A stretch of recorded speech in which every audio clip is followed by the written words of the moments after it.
ಬ್ರಾಹ್ಮಣರನ್ನು ವೃದ್ಧಿಸುವುದಕ್ಕೆ ಮುಂದಾದಂತಹ ಋಷಿ ಮುನಿಗಳನ್ನು ಶಿಕ್ಷಿಸುವುದಕ್ಕೆ ಮಂತ್ರಿಯನ್ನೇ ಕಳುಹಿಸಿಕೊಟ್ಟಿದ್ದೆ. ಏನದು ವಿಚಾರ, ಏನದು ಸುದ್ದಿಗಳು? ಬ್ರಾಹ್ಮಣರನ್ನು ಶಿಕ್ಷಿಸುವಂತಹ ಮಂತ್ರಿಗೆ ಯಾರೋ ಒಬ್ಬ ಹುಡುಗ ಬಂದು ಹೊಡೆದಿದ್ದಾರಂತೆ. ಆ ಬ್ರಾಹ್ಮಣರನ್ನು ರಕ್ಷಣೆ ಮಾಡಿದ್ದಾರಂತೆ. ಯಾರಾಗಿರಬಹುದು? ನೋಡಬೇಕಾದ್ದು, ವಿಚಾರಿಸಬೇಕಾದ್ದು ನನ್ನ ಕರ್ತವ್ಯ. ಗಮಿಸುತ್ತಾರೆ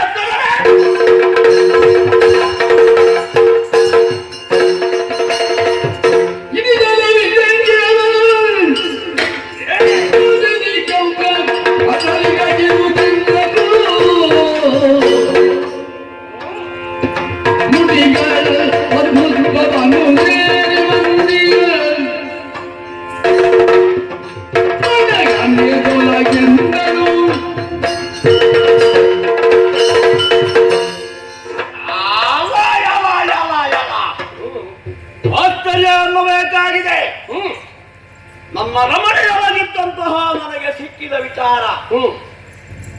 ಆ ಸುದ್ದಿಯನ್ನು ಕೇಳಿ ಯಾರು, ಹೇಗೆ, ಏನು ಎಂಬುದನ್ನು ವಿಚಾರಿಸುವುದಕ್ಕಾಗಿ ಮುಂದೆ ಬಂದವ ನಾನು.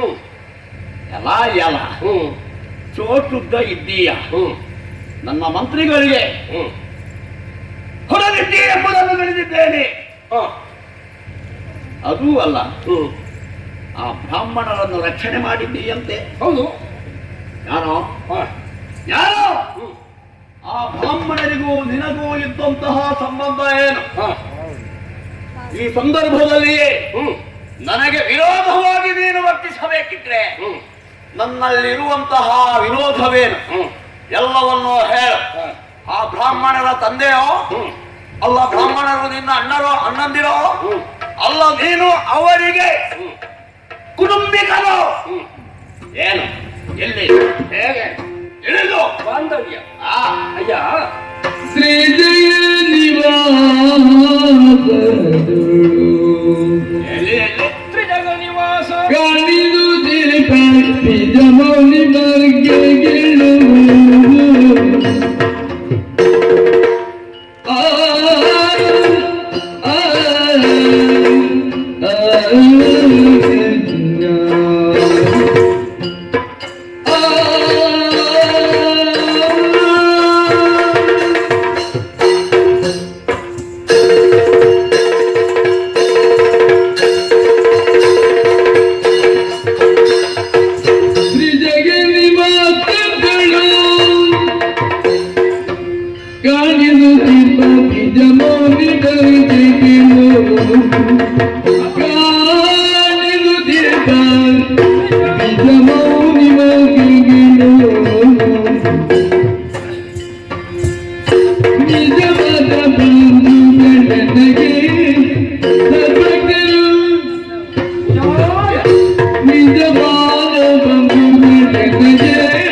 ನಾನು ನಡೆಸಿದಂತಹ ಕರ್ಮದ ಮೂಲಕವಾಗಿ ಇತರೆ ಆದ್ದರಿಂದ ಇರಬೇಕು ಪ್ರಶ್ನೆ. ಬಾಂಧವ್ಯ, ಬಂಧುತ್ವ ಎನ್ನುವುದು ನಾವು ನಡೆಸಿಕೊಂಡ ಕ್ರಮಕ್ಕನುಗುಣವಾಗಿ ಬರ್ತದೆ ಹೊರತು ತಾಯಿಗೆ ಮಗನಾಗಿ ತಂದೆಗೆ ಮಗನಾಗಿರುವುದರಿಂದ ಅಲ್ಲವಲ್ಲ. ಯೋಚನೆ ಮಾಡು. ತ್ರಿಜಗ ನಿವಾಸದಲ್ಲಿ ಯಾರಿದ್ದಾರೆ? ತಾಯಿ ಹೆತ್ತ ಮಕ್ಕಳನ್ನೇ ಕರೆಯುತ್ತಾರೆ. ಅವರ ಬದುಕಿನ ಕ್ರಮಗಳು ಅವರು ರೂಢಿಸಿಕೊಂಡ ಹಾಗೆ ಹಲವರು ಭಕ್ತರು. ಕೆಲವರಿಗೆ ಸ್ವಾರ್ಥ, ನನಗಿಷ್ಟು ಬೇಕು, ನನ್ನ ಮನೆಗಿಷ್ಟು ಬೇಕು. ಕೆಲವರು ಹಾಗಲ್ಲ, ಅವರು ನಿಸ್ವಾರ್ಥಿಗಳು. ಲೋಕವೇ ಮನೆ, ಲೋಕದಲ್ಲಿರುವ ಮಂದಿಗೆಲ್ಲ ಹಿತವಾಗಿರಲಿ ಸುಖವಾಗಿರಲಿ ಎನ್ನುವ ಹಾಗೆ ಅದರಿಂದಲೇ ವಿಭಾಗಿಸಿತು. ಕೆಲವರು ಸದ್ಭಕ್ತರು, ಕೆಲವರು ದುರ್ಭಕ್ತರು, ಕೆಲವರಿಗೆ ಸ್ವಾರ್ಥ ಇರ್ತದೆ. ನಮಗೆ ಬೇಕು, ಆಚೆಯವನಿಗೆ ತೊಂದರೆ ಆದ್ರೂ ಅಡ್ಡಿಲ್ಲ. ಕೆಲವರು ಸದ್ಭಕ್ತರು ಹಾಗಲ್ಲ, ಮತ್ತೆ ನಮಗೆ ಸಿಕ್ಕಿದ್ದು ಲೋಕಕ್ಕೆ ಸಿಗಲಿ ಅಂತ ಭಾವಿಸುವರು. ಆಹಾ. ಅಂತಹ ಎಷ್ಟೋ ಮಂದಿ ವರ್ಗದಲ್ಲಿ ಸೇರಿದವರೇ ಅಥವಾ ಗುರುತಿಸಲ್ಪಡುವರು ಯಾರು ದ್ವಿಜನ್ಮವನ್ನು ಹೊಂದಿದವರು ಕೇವಲ ಬ್ರಾಹ್ಮಣರು ಅಂತಲೇ ನಾನು ಆಡಲಾರೆ. ಮತ್ತೆ ಶಾಸ್ತ್ರ ವರ್ಗದಲ್ಲೂ ಇದ್ದಾರೆ, ವೈಶ್ಯ ವರ್ಗದಲ್ಲೂ ಇದ್ದಾರೆ. ಆಮೇಲೆ ಮನೋನಿಗ್ರಹ ಮಾಡಿದಂತಹ ಮುನಿಗಳು, ಅಂತಹ ದ್ವಿಜರು ಮುನಿಗಳು ತ್ರಿಜಗ ನಿವಾಸಿಗಳು ಸದ್ಭಕ್ತರು ನಿಜವಾದ ಬಂಧುಗಳು ನನಗೆ. ಅಂತಹ ಬಾಂಧವ್ಯವನ್ನು ಹೊಂದಿದವನಾದ್ದರಿಂದಲೇ ಅವರಿಗೆ ಒದಗಿದ ಕಷ್ಟವನ್ನು ಅರಿತು ಅವರನ್ನು ಬಂಧ ಮುಕ್ತಿಗೊಳಿಸಿ ಸ್ವತಂತ್ರವಾಗಿ ಬಿಟ್ಟವನಿದ್ದೇನೆ. ಮಾಡಿದ ಕೆಲಸ ಈ ಜಗದಲ್ಲಿ ಎಲ್ಲರಿಗೂ ವಸುದೈವ ಕುಟುಂಬ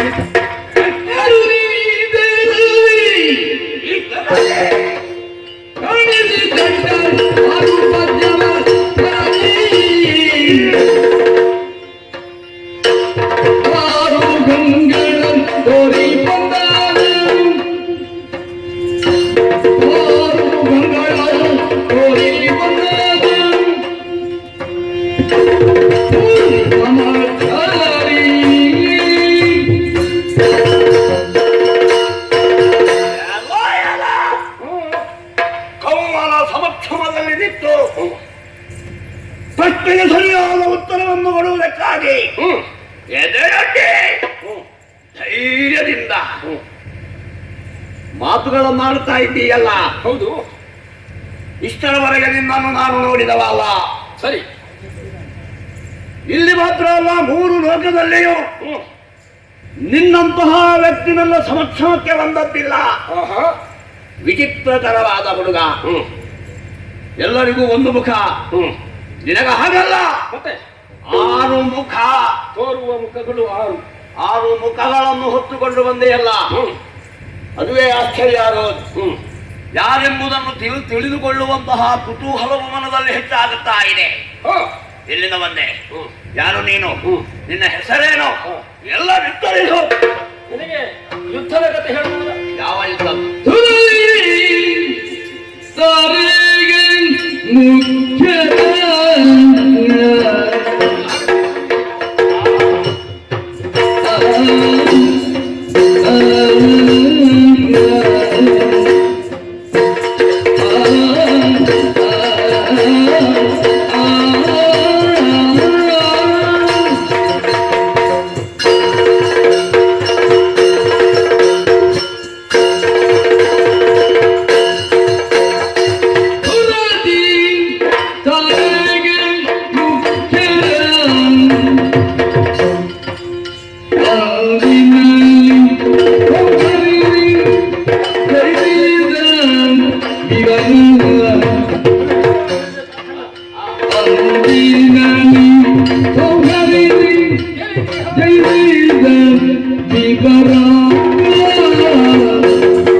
ಒಂದು ಪಾರುಪತ್ಯಗಾರನ ಹಾಗೆ ಖಂಡಿತ ಹೌದು ಹೌದು, ಎಲ್ಲರಿಗೆ ಸಾಧ್ಯವಾಗುವುದಿಲ್ಲ.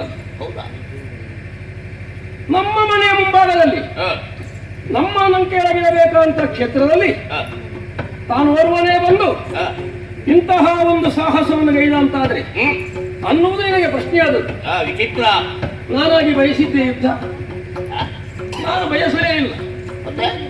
ಬ್ರಾಹ್ಮಣನನ್ನು ಬಿಡು ಅಂತ ಹೇಳಿದವರಲ್ಲಿ ಕೇಳಲಿಲ್ಲ. ಒಬ್ಬ ನಿನ್ನ ಮಂತ್ರಿಯವ, ಅದ್ಭುತ, ಸಿಡಿದಂತಹ ಸರ್ಪದ ಹಾಗೆ ಆತ್ಮರಕ್ಷಣೆ ಮಾಡಬೇಕಾಗಿ ಬಂತು. ಪರಿಣಾಮದಿಂದ ಬ್ರಾಹ್ಮಣ ರಕ್ಷಣೆ ದ್ವಾರ ಅವನಿಗೂ ಶಿಕ್ಷೆಯನ್ನು ಕೊಟ್ಟದ್ದು ನಿಜ. ಹಾಗಾದ್ರೆ ಶಿಕ್ಷಿಸುವುದಕ್ಕೆ ಏನು ಯೋಗ್ಯತೆ? ಏನು ಯೋಗ್ಯತೆ? ಇದೆಲ್ಲ ನಾವು ಶಿಕ್ಷೆ ಕೊಟ್ಟದ್ದು. ಇದಕ್ಕಿಂತ ದೊಡ್ಡವರಿಗೆ ಶಿಕ್ಷೆ ಕೊಟ್ಟಾಗಿದೆ. ಯಾರಿಗೋ ಸರಿಯಾಗಿ ನೆನಪು ಮಾಡಿದ್ರು. ಈ ಹಿಂದೆ ಕಶ್ಯಪ ಸಂತತಿಯಲ್ಲಿ ಹುಟ್ಟಿಕೊಂಡ ಒಬ್ಬ ತಾರಕಾಸುರ ಎಂಬವ ನಮ್ಮವನೇ.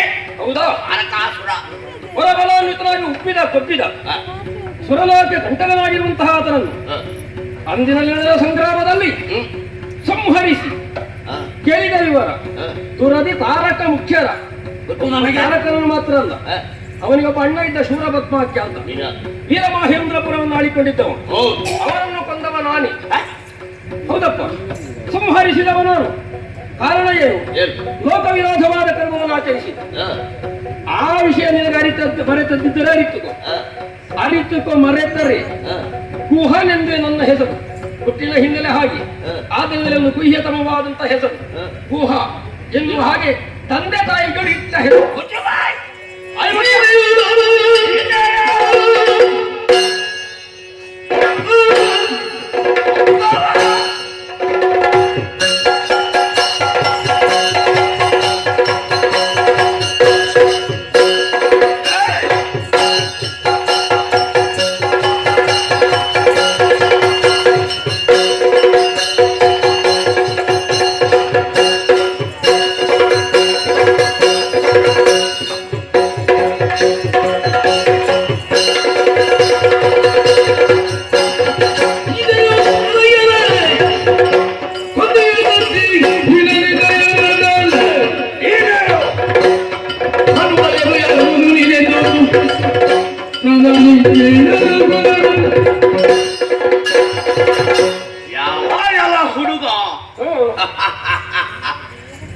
ಏನನ್ನೋ ಹೇಳಿ ತಪ್ಪಿಸುವಂತಹ ಆಲೋಚನೆ ಅಂತ ಕಾಣುತ್ತದೆ.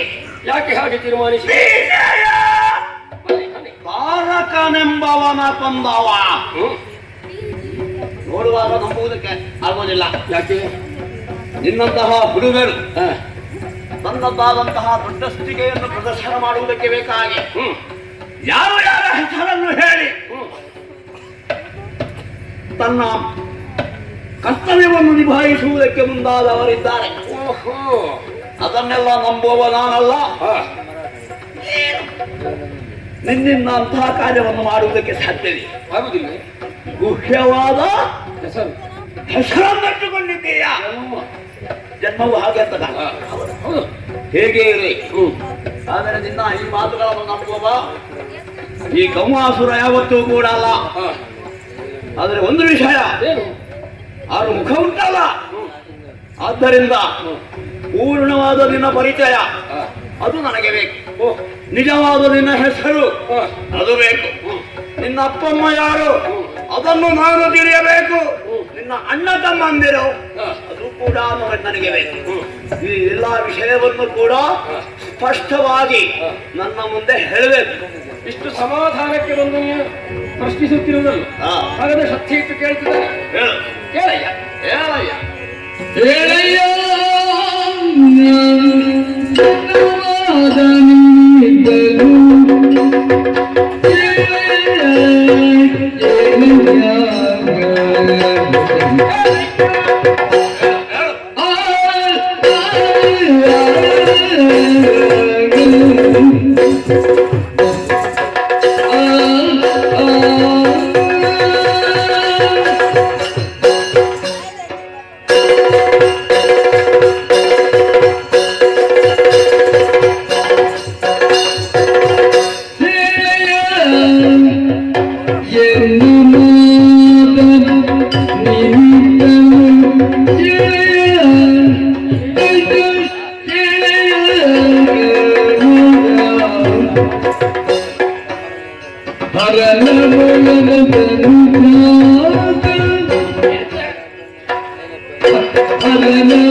ಶಮನಿಸುವ ಮೂಲಕವಾಗಿ ಹ.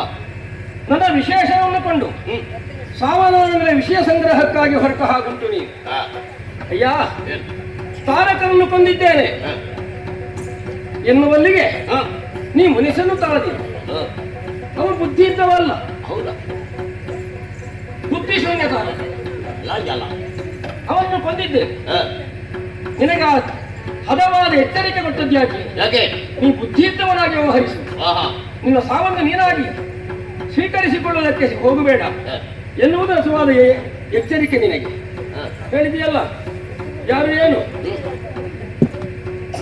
ತ್ರಿಜಗದಲ್ಲೂ ಕೂಡ ನೀನು ನಿನ್ನ ಕುಲದವರಲ್ಲ. ಹ. ತ್ರಿಸಂಧಿಯಲ್ಲಿ ಯಾರನ್ನು ಆರಾಧಿಸ್ತೀರೋ ಹ. ಅಂತ ಹರನ ಮೋಹದ ಸುಕುಮಾರನು ಹ. ಶಂಕರದೇವರ ಮಗ. ಶಂಕರ ದೇವರ ಮಗ. ಇನ್ನು ಅದೇ. ಹ. ವಿಘ್ನ ನಿವಾರಕನಾದಂತಹ ಹ. ಗಣಪನಿಗೆ ಸಹೋದರ. ಆಹಾ. ಇನ್ನು ನಿನಗೆ ತೀರ ಮನಸ್ಸಿಗೆ ಹತ್ತಿರವಾಗುವಾಗ ಹೇಳ್ತೇನೆ. ಹ. ಯಾವನನ್ನು ನೀನು ವಿರೋಧಿಸುವೆಯೋ, ಹ. ಯಾವ ಲೋಕ ಹಿತಂಕರನೋ ಹ. ಅಂತಹ ಸುರವರನ ಹ. ಮಗಳ ಗಂಡನ ಮೋಹದ ತನುಜಾತಿಗೆ ನಾನು ಪತಿ. ಅದಕ್ಕಿಂತ ಹೆಚ್ಚಿನ ವಿರುದ್ಧುಂಟು. ಏನದು? ತಿಥಿಕುಲ ಎನ್ನುವಂತಹ ಹ. ಘೋರ ಸಾಗರವನ್ನು ಬತ್ತಿಸುವುದಕ್ಕೆ ಬಂದ ಹ. ವಡಮಾಲ ಸ್ವರೂಪಿಯಾದಂತ ಸರಿಯಾದ ಸುಭಟ ಹ. ಆ ರೂಪವುಳ್ಳತರಿಂದಲೇ ನಾನು ಷಣ್ಮುಖ. ಹ್ಮ್. ಕೃತ್ತಿಗೆಯರ ಮೊಲೆ ಉಂಡತರಿಂದ ಕಾರ್ತಿಕೇಯ. ಹ. ಗುಹ್ಯವಾಗಿರುವುದರಿಂದ ಗುಹ. ಹ. ಸದಾ ಹೀಗೆ ಇರ್ತೇನೆ ಎನ್ನುವುದರಿಂದ ನಾನು ಸುಬ್ರಹ್ಮಣ್ಯ. ಆಹಾ. ಷಡಾನು ನಾನೇ. ಪಾರ್ವತಿ ಶಂಕರ ಕುಮಾರ, ಹ. ಹೆಸರು ಕುಮಾರ, ಬದುಕಲ್ಲಿ ಕುಮಾರಿಯರು ಹ. ಅಂತವ ನಾನು. ಹೇಗೆ ಸರಿಯಾಗಿ ಗೊತ್ತಾಯ್ತಾ? ದೇವರ ಮಗ. ಹ. ಆದರೆ ಮಾಡುವಂತಹ ಕರ್ತವ್ಯದಲ್ಲಿ ಲೋಪ ಇದೆ ಎಂಬುದನ್ನು ತಿಳಿದುಕೊಳ್ಳಬೇಕು. ಏನು ಲೋಪ? ಯಾರ್ಯಾರು ದೈತ್ಯರ ಹಾಗೆ ಹಗೆಯನ್ನು ಬಿಟ್ಟು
ದೈತ್ಯರು ಜೀವನದಿಂದಲೇ ಆರಾಧಿಸಿಕೊಂಡು ಬಂದಂತಹ ಶಂಕರನ ಮಗ, ಕೈಲಾಸವಾಸಿಯ ಮಗ. ಹೌದು. ಅದೇ ಬಹಳ ಸಂತೋಷವಾಯಿತು. ಹ. ಆರಾಧ್ಯ ದೇವನ ಮಗನೇ ಇಲ್ಲಿಗೆ ಆಗಮಿಸಿದ್ದಾನೆ ಅನ್ನುವಾಗ ಅದರಲ್ಲಿ ಸಂತೋಷವಲ್ಲದೆ ಮತ್ತಿನ್ನೇನು. ಆದರೂ ಏನು ಮಾಡೋಣ, 6 ಮುಖ ಇದ್ದರೂ ಕೂಡ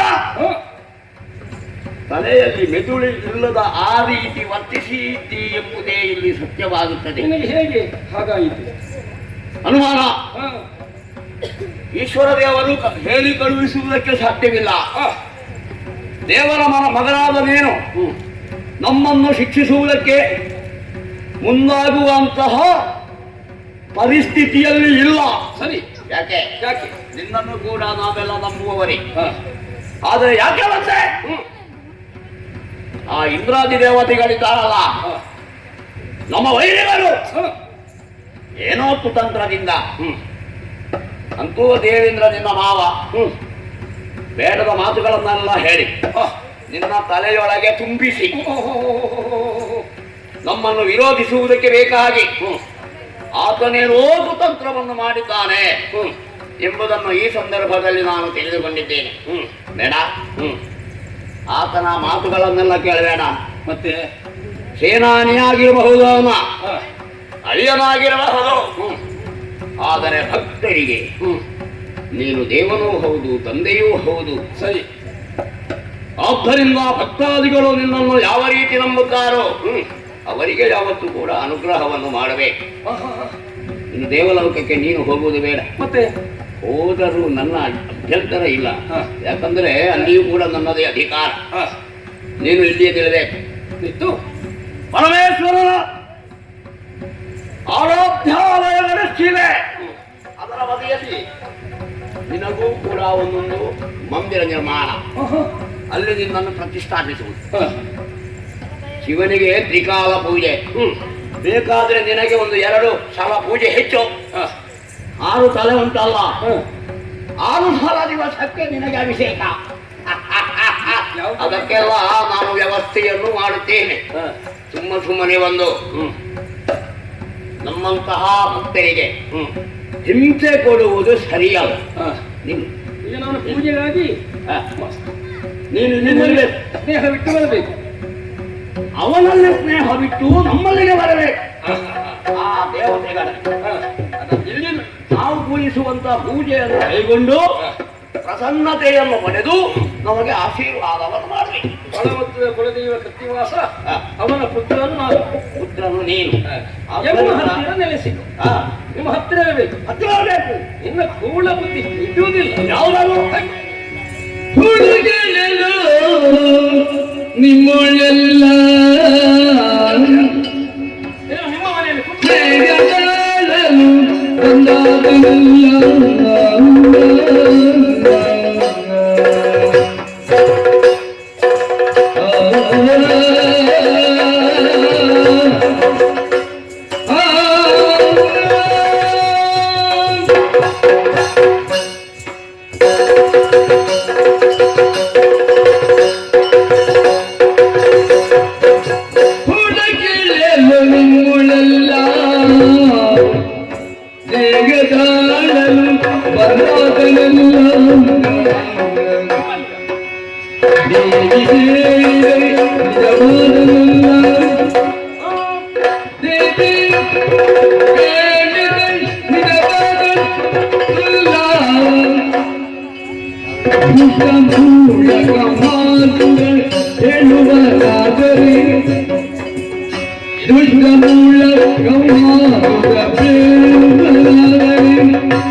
ದೈತ್ಯರಲ್ಲಿ ನಾನೇನು ಹಗೆಯನ್ನೆಟ್ಟುಕೊಂಡು ವ್ಯವಹರಿಸುತ್ತಿದ್ದೇನೆ.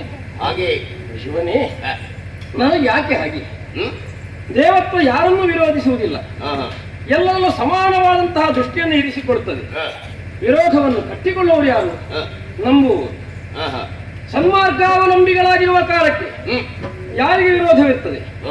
ಸ್ವಾರ್ಥಪೂರಿತವಾದ ಬದುಕನ್ನು ಬದುಕುತ್ತಾ ಲೋಕದಲ್ಲಿರುವಂತಹ ಸಜ್ಜನರಿಗೆ ಪೀಡಕಾರಕರಾದರೆ ಅಥವಾ ಪೀಡಾಕಾರಕರಾದರೆ ಆಗ ದೇವ ವಿರೋಧವನ್ನು ಕಟ್ಟಿಕೊಂಡ ಹಾಗಾಗ್ತದೆ. ಲೋಕದಲ್ಲಿ ಎಲ್ಲವೂ ಸನ್ಮಂಗಳವಾಗಬೇಕು ಎನ್ನುವ ಬಯಕೆ ನಮ್ಮದು. ನನ್ನ ಕಣ್ಣ ಮುಂದೆ ಅನ್ಯಾಯವಾಗುವುದನ್ನು ಕಂಡು ತಡೆದೆ. ಅದರಿಂದ ನೀನು ಗ್ರಹಿಸಿದ್ದು ನಮ್ಮ ನಡೆಗೆ ವಿರೋಧವಾಗಿ ಉಂಟು. ದೇವತೆಗಳ ಪಕ್ಷಪಾತಿಯಾಗಿ ಬಂದೆ, ದೇವರಿಗೆ ಅನುಕೂಲ, ನಿಮಗೆ ವಿರೋಧ ಎನ್ನುವ ಹಾಗೆ ಬಿಡು. ನಿರಪರಾಧಿಯಾದಂತ ಒಬ್ಬ ರಕ್ಕಸನಿಗೆ ದೇವೇಂದ್ರ ಮಾಡಿದ್ರು ಕೇಳ್ತೇನೆ ನಾನು. ಆದರೆ ನಿರಪರಾಧಿಯಾಗಿರಬೇಕು. ಅಪರಾಧ ನಿಮ್ಮ ಕಡೆಯಲ್ಲೇ ಉಂಟು, ಹಾಗಿದ್ದು ನಾನು ವಿರೋಧ. ಕೂಳ ಬುದ್ಧಿ ಬಿಡುವುದಿಲ್ಲ.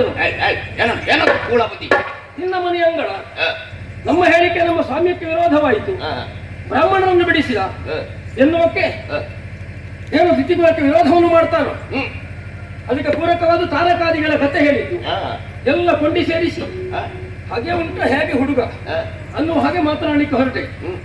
ಇಲ್ಲ, ಹುಳ ಕೇಳಲು ನಿಮ್ಮಳೆಲ್ಲ, ಸ್ನೇಹ ತಾಳಲು ಬಂದಾತನಲ್ಲ. ದುಷ್ಟ ದುಷ್ಟ ಏನೋ ಕೂಳ ಸಂಹಾಸುರ ಕೇಳುವನಾದರೆ ಇಷ್ಟು ಮಾತನ್ನು ಹೇಳು ಎನ್ನುವ ಹಾಗೆ ದೇವಿಯೇ ನನ್ನನ್ನು ಕಳುಹಿದ್ದರಿಂದ ಅವಳ ಊಳಿಗದ ಆಳಾಗಿ ಬಂದವ, ನನಗೆ ಕೆಲಸದವನ ಇವತ್ತು. ದೇವಿಯ ಆಳಾಗಿ ಬಂದವ. ಹೌದು. ಏ ಟಕ್ಕ, ಸುಳ್ಳು ಹೇಳುವೆ? ಇಲ್ಲಪ್ಪ, ಸುಳ್ಳು ಹೇಳುವೆ. ಅವಳು ಹೇಳಿದ ಮಾತೇ ಉಂಟಲ್ಲ, ಹೇಗೆ? ನಿನಗೆ ಹಿಂದೆ ಹೇಳಿದ್ದು, ಇನ್ನು ನನಗೆ ಒಂದು ಗೊತ್ತಾಯ್ತು. ಏನು? ದೇವಿ ಜನಾದ ಮರೆದು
ಈ ಹಿಂದೆ ಆಚಾರ್ಯ ಶುಕ್ರ ಮೂಲಕವಾಗಿ ಶುಕ್ರತೀರ್ಥ ನಿರ್ಮಾಣ ಮಾಡಿ ಅಲ್ಲವೇ ನೀನು ಶ್ರೀದೇವಿಯನ್ನು ಆರಾಧಿಸಂತಿ. ಯಾವ ರೀತಿಯಿಂದ ನೀನು ಅವಳನ್ನು ಅರ್ಚಿಸಿದೆಯೋ ತದ್ರೂಪದಿಂದಲೇ ನಿನ್ನ ಕಣ್ಣ ಮುಂದೆ ಕಾಣಿಸಿಕೊಂಡವಳು. ಹೇಳಿದ್ದಾರೆ ಭೈರವಿಯಾಗಿ ಕಾಣಿಸಿಕೊಂಡಳು. ಒಂದು ರೀತಿ ಆಸುರಿ ವ್ಯವಹಾರ, ಅದಕ್ಕೆ ಅನುಗುಣವಾಗಿ ಕಾಣಿಸಿದವಳು. ಪ್ರತ್ಯಕ್ಷಗೊಳಿಸುವಲ್ಲಿ ಕಾರಣವನ್ನು ತಿಳಿದಂತಹ ಮಹಾತಾಯಿ, ಏನು ನಿನ್ನ ಮನದ ಬಯಕೆ ಅಂತ ಕೇಳಿಕೊಂಡ್ರೆ ವಿಸ್ತಾರವಾಗಿ ನೀನು ಅರ್ಹಿದೆಯಂತೆ. ಅನುಗ್ರಹವನ್ನು ಕೊಡುವ ದ್ವಾರ ಎಚ್ಚರಿಕೆಯ ಮಾತನ್ನು ಹೇಳಿದ್ದಾಳಂತೆ. ವಾಸವಾದ್ಯರನ್ನು ದ್ವೇಷಿಸಬೇಡ, ಯಾಗ ಯಜ್ಞಾದಿ ಸುಕರ್ಮಗಳನ್ನೆನಿಸೋಗುವ ಸಾಧು ಸಂತರನ್ನು ಶಿಕ್ಷಿಸಬೇಡ, ಪಂಚಮಹಾಪಾತಕ್ಕೆ ಒಳಗಾಗಬೇಡ. ಹಾಗಾಯಿತು ಅಂತಾದ್ರೆ ಅನೇ ನಿನ್ನ ಬದುಕಿನ ಅಂತ್ಯವಾಗ್ತದೆ. ಅನುಗ್ರಹಿಸಲ್ಪಟ್ಟಂತಹ ವರವು ನಿನ್ನಲ್ಲಿ ಸ್ಥಾಯಿಯಾಗಿ ಉಳಿಯಬೇಕು ಅಂತಾದ್ರೆ ಸನ್ಮಾರ್ಗಾವಲಂಬಿಯಾಗಬೇಕು ಮಗು ಅನ್ನುವ ಹಾಗೆ ಶ್ರೀದೇವಿ ನಿನಗೆ ಒರೆದದ್ದು. ಒರೆದ ದೇವಿಯ ವಚನ ಮರೆತು ನೀ ಸಜ್ಜನವನ್ನು ಪೀಡಿಸುವುದು ಅರಿತು ಇದು ವಿರಸಗೊಳ್ಳುವುದೆಂದು ತಿಳಿದು ನಿಜವಾದ ಮಾತುಗಳ ಅಥವಾ ಸರಿಯಾದ ರೀತಿಯನ್ನು ತಿಳಿಹಿಬಾ ಎನ್ನುವ ಹಾಗೆ ಪರಶಿವೆ ನನ್ನನ್ನು ಇಲ್ಲಿಯ ತನಕ ಕಳುಹಿದ್ದು. ನಿನಗೆ ಮರೆತದ್ದಿದ್ರೆ ಇನ್ನಾದ್ರೂ ಸರಿದಾರಿಗೆ ಬಾ, ಒಳ್ಳೆಯ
ತಿಳಿಸಿದಂತೆ ಯಾರ್ಯಾರ ಹೆಸರನ್ನು ಹೇಳಿ ಇಲ್ಲಿಂದ ಮೋಸ ಮಾಡಿ ತಪ್ಪಿಸಬಹುದೆಂದು ಭಾವಿಸಿದೆಯಾ? ಹಾಗಾಯ್ತು. ಕೌವನ ಸಮಕ್ಷಮದಲ್ಲಿ ಅದೆಲ್ಲ ನಡೆಯದು. ತಕ್ಕುಗಾರ, ಇದು ಸರಿಯಾದ ಮಾತಲ್ಲ. ದೇವಿಯ ಕಥೆಯನ್ನು ನಿನಗೆ ಯಾರು ಹೇಳಿದವರು? ಯಾರು ಹೇಳಿದಂತಹ ಕಥೆಯನ್ನು ಕೇಳಿ ಇಲ್ಲಿಗೆ ಬಂದು ನನ್ನಲ್ಲಿ ಹೇಳ್ತಾ ಇದ್ದೀಯಲ್ಲ. ಹೊರವನ್ನು ಪಡೆದಿದ್ದೇನೆ, ಹೌದು. ದೇವಿಯನ್ನು ಪ್ರತ್ಯಕ್ಷ ನೋಡಿದ್ದೇನೆ, ಹೌದು. ಅದುವೆಲ್ಲ ಸತ್ಯವಾದರೂ ಕೂಡ ಇದು ನಿನ್ನ ಜ್ಞಾಪಕಕ್ಕೆ ಬಂದದ್ದು ಯಾವಾಗ? ನಿನ್ನೆಯೋ ಮೊನ್ನೆಯೋ ಯಾರೋ ಹೇಳಿದ್ರು. ಅದನ್ನು ಕೇಳಿಕೊಂಡು ಬಂದು ನನ್ನ ಮುಂದೆ ಒದರುತ್ತಾ ಇದ್ದೀಯಲ್ಲ. ಏನು ತಾಯಿಯ ಹೆಸರನ್ನು ಹೇಳಿದ ಮಾತ್ರಕ್ಕೆ ಹೆದರಿ ಹಿಂಜರಿವೆ ಎಂದು ಭಾವಿಸಿದೆಯಾ? ಆ ವಿಷಯ ಬೇಡ. ಹೆಚ್ಚೇಕೆ ಖಂಡ ಮನಸುವೆ ಬಂದರ ನಾನು ಹಿಂದೆ ಸರಿವಲ್ಲ.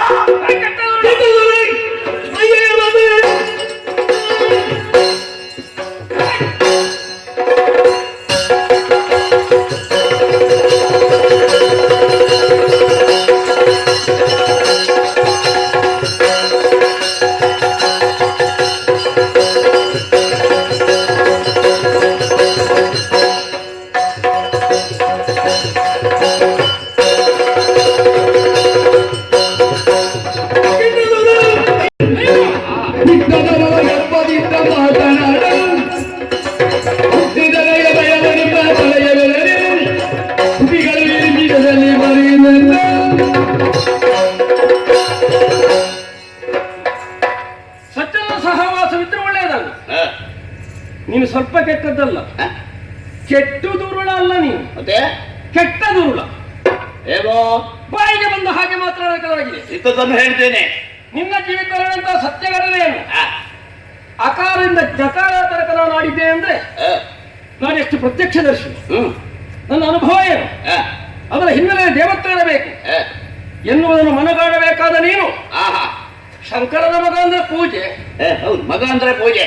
ನಿನಗೇನಾದ್ರೂ ಒಳ್ಳಿತಾದ ಮಾತು ಹೇಳಲಿಕ್ಕೆ ಹೊರಟ್ರೆ ಇವ ಬೋಧಿಸಲ್ಪಡ ದೊಡ್ಡ ಗುರು ಇವ ಎನ್ನುವಂತ ಕಡೆಗಣನೆ ಅವಹೇಳನದ್ದು. ಆದ್ದರಿಂದ ಹೇಳಿದ್ದು ಏನು, ನಿನ್ನವರೆಲ್ಲ ಇದ್ದಾರಲ್ಲ ಕೆಲವರು ಒಂದಕ್ಕೂ ಸ್ವಯಬುದ್ಧಿ ಇಲ್ಲ. ಹೌದಾ? ಎಲ್ಲ ಊದಿದ್ರು ನನಗೆ.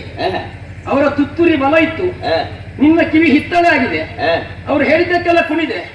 ಕೆಟ್ಟ ದುರುಳ ಪಾಯ್ಕೆ ಬಂದ ತೆರದಲ್ಲಿ ನೀನ್ ಇನ್ನ ಸಭೆಯ ಮುಂದೆ ಆಡಿದೆ ಅಂತಾದ್ರೆ ಏನು ಸುಮ್ಮನಾಗ್ತೇನೆ ಅಂತ ಭಾವಿಸಿದೆಯಾ? ನಿನಗೆ ಸಾವಿಲ್ಲ ಅಂತ ಇದ್ದೀತು, ನೋವಿಲ್ಲ ಅಂತುಂಟ. ದುಷ್ಟತನದ ಮಾತು ಎಲ್ಲಿಯ ತನಕ ಅನುಗ್ರಹವನ್ನು ಮಾಡುವಂತಹ ಖಂಡ ಪರಶುವನ್ನಾದ್ರೂ ಕಡೆಗಣಿಸುವಷ್ಟು ನನ್ನ ಅಪ್ಪನ ಮೇಲೆ ಹಲ್ಲೆ ಮಾಡ್ತೀಯ ನೀನು. ಬರ್ಲಿ ಅಂತೆ ನಾನು ಎಲ್ಲಿ ಕೊಟ್ಟಿ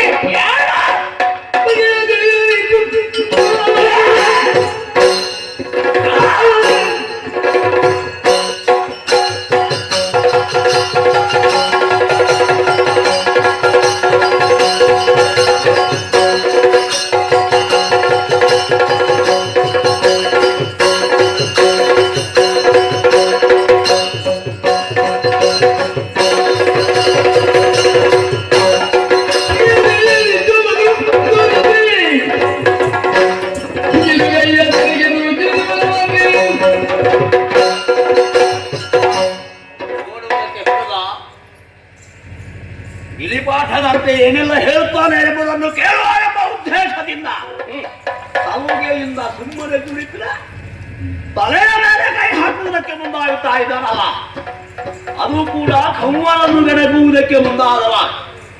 ಇವನನ್ನು ಸುಮ್ಮನೆ ಬಿಡುವುದಲ್ಲ. ಯಾರಲ್ಲಿ ಇಬ್ಬರು ಎದ್ರೆ ಸಾಕು, ಹೆಚ್ಚು ಬೇಡ. ಇವನ ಕೈ ಕಾಲು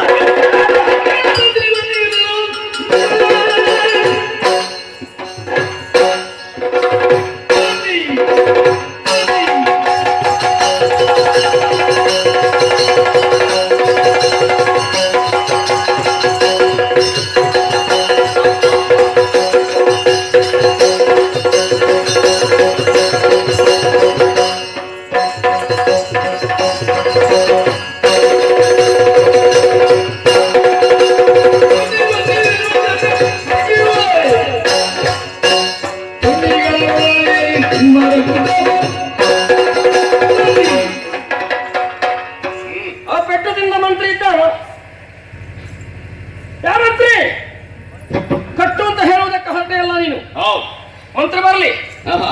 ಸೇನಾಧಿಪತಿ ಬರಲಿ, ಹೌದೇ ಸಭೆಯಲ್ಲಿರುವಂತ 8ನೆಯ ಬಂಟರು ಯಾರಿದ್ದರೂ ಬರಬೇಕು. ಆಹಾ. ಬನ್ನಿರಲ್ಲವೋ ಏ, ಕಟ್ಟುವವರು ಏನು ಎತ್ತರ. ನಾನು ಹೆದರಿಯೋ ಕಟ್ಟುವವರು ಮಲಗಿದ್ದಾರೆ. ಹೌದಾ? ಮಲಗಿದ್ದಾರ? ಅವರು ಮಲಗಿದ್ರು ನಾನು ಎತ್ತರದಲ್ಲಿದ್ದೇನೆ. ಅವರು ಹೇಳದೇ ಇದ್ರೆ ಏನು ನೋಡೋಣ. ಅರಿತಲ್ಲ ನಾವು.